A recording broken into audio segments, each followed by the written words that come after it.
Hello, this is Dennis Pullis. Welcome to another Open Philosophy video. In this video, we'll be continuing our series on knowledge by discussing the topic of certitude. Certitude is a central issue of modern philosophy. It was the struggle for certitude that created modern philosophy.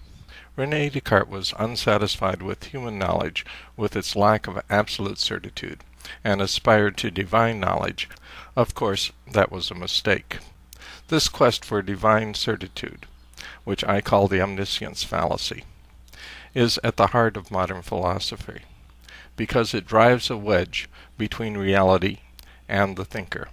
Once that wedge is driven, there is no way to recover reality. To be in touch with reality, we must accept it as given, not in an uncritical way, but in a way which is fully human and which does not expect human beings to achieve divine knowledge. Humans will never be divine, and our knowledge will never be omniscient and absolutely certain. On the other hand, it can be humanly certain.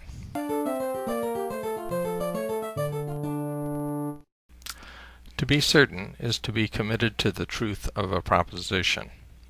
We can be committed in two ways. We can be committed irrationally, without evidence, by sheer act of will. This is being bullheaded. Or we can be certain because we've examined the basis of our belief, the methods that we've used, and find that they're completely adequate to our belief. This is an evidence-based certitude and is completely rational. Corresponding to these two kinds of certitude are two kinds of doubt. We can have rational doubts based on evidence that we may have committed an error, or we can have irrational doubts which are based on the mere possibility that we may be wrong. Cartesian doubt, so fundamental to modern philosophy, is an irrational, evidence-free doubt. There is no evidence whatsoever that we are deceived by demons.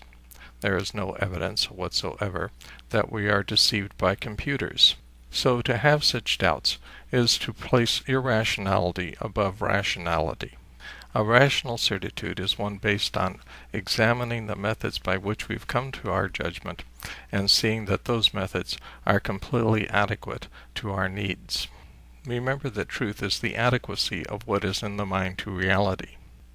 If our methods support the required level of adequacy, then we have every reason to be rationally certain. Aristotle opens the third chapter of his Nicomachean Ethics by saying, "In studying this subject, we must be content if we attain as high a degree of certitude as the matter admits of. The same accuracy or finish is not to be looked for in all discussions, any more than in all the productions of the studio and the workshop." Reflecting on this idea of degrees of certitude, the medieval scholastics came up with the idea that there are 3 degrees of certitude. The highest degree is metaphysical or absolute certitude. It depends merely on our experience of the existence of things. We might also relate it to mathematical certitude, which is considered to be absolute. The second degree of certitude is a little bit lower. It is physical certitude, and it depends on the operation of the laws of nature.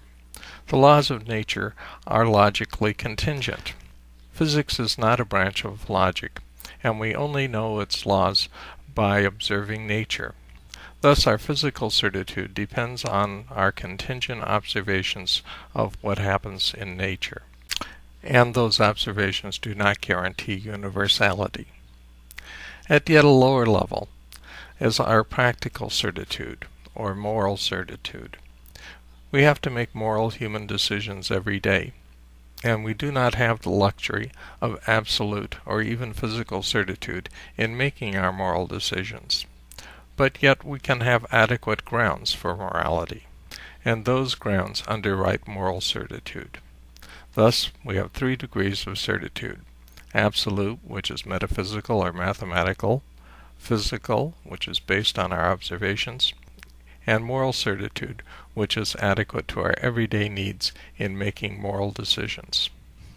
As Aristotle said, A rational person will not demand more certitude than the subject admits of.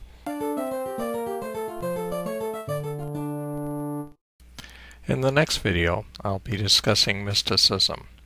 Mysticism does not mean hearing voices. It's a transcultural, informationless experience, and I'll be examining its cognitive value. Thank you for watching.